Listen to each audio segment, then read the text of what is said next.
we will make a candle holder. So we are in top view. What we're going to do first is design the base of it. The base can be any shapes. I prefer using a spline because it gives you an option of creating a cool, unique design. So I created this shape here, and you can notice that I purposely didn't close it up. One thing about splines is that it doesn't try to close up. It doesn't have an endpoint kind of thing. So if I do another one over here, you can see that it's not going to snap on. Even though I have my O snap on, it doesn't. So that's why I just keep a large gap. That way I know where it's not connected, and I connect it by hand. Same here. Select the endpoint, connect it by hand. So I really have two pieces right now. Now, you might probably want to watch just me first doing it. Otherwise, it's going to be hard for you guys to design it. Okay, so I have my first bottom. And let's say I wanted to I'm going to delete, that was kind of boring. I'm going to delete another shape, a smaller one, and then one more even smaller. And of course I'm going to close them up.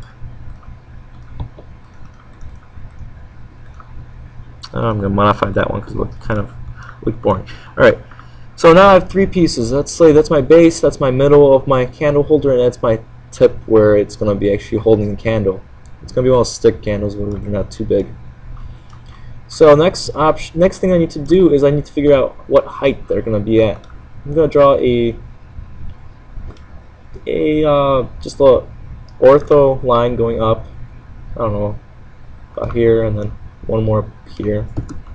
And what I'm going to do is I'm going to move these. Move the bigger piece. Now the problem is I have to hit an endpoint or something. That way I know it doesn't go on a z-axis somewhere far away, or on the y-axis and so forth. I'll do the same thing with the top little piece.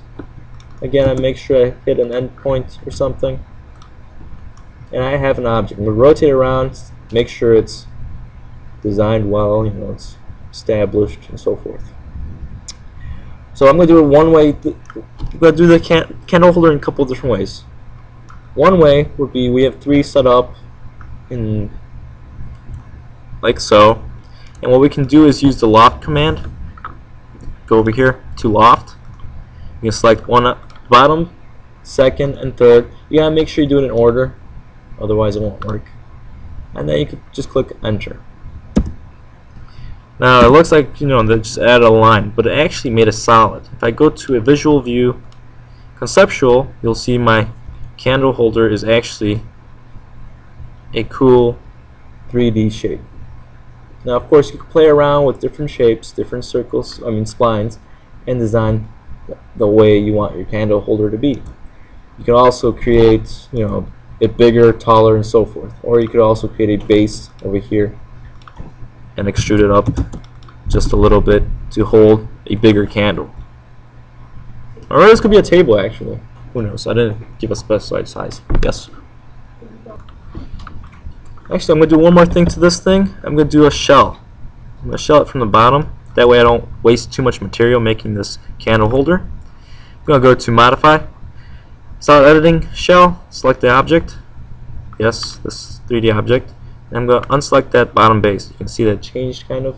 It's darker, so forth. That's the one I removed. I just got to figure out what thickness that it's going to be. I think 0.01 would work. And hopefully my computer won't freeze. That's the only thing. If they become more complex, doesn't look like vertices. There's some issue with it. I think over here it's causing a problem. So that's the problem with shells. They don't always work. But there's another cool thing I can show you guys. Mesh. But that goes. Alright, you see that one? This is the outside one. Here's my smooth one that I designed with, using mesh. Let me just check. But that's later on in the other course. So, yeah, but that's later on.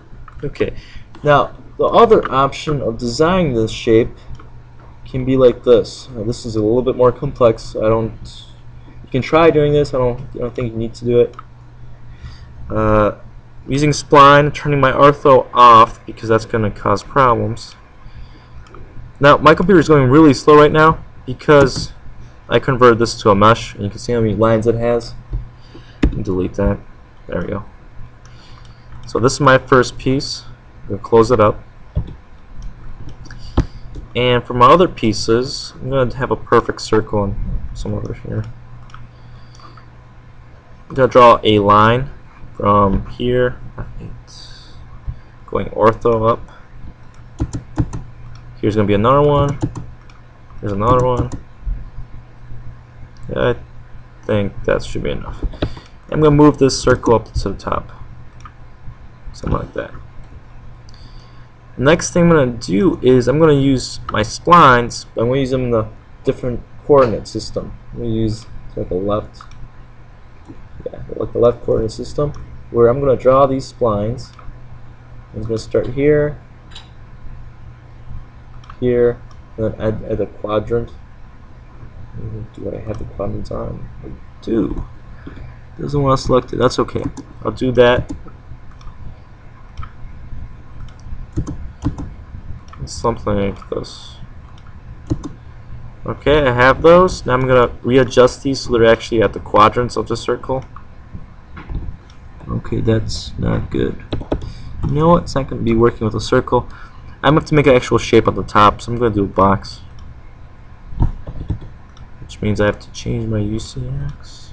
So I don't recommend using a circle because it's not going to help you snap on. Okay, I'm going to move these splines to each corner, like so. Oh, that's the wrong corner. So those are my guides. How I'm going to guide how my design is going to make that cool shape. I'm going to do one more because I need one for the other edge, like so. The cool part about this, I'm going to delete those extra lines, my center lines.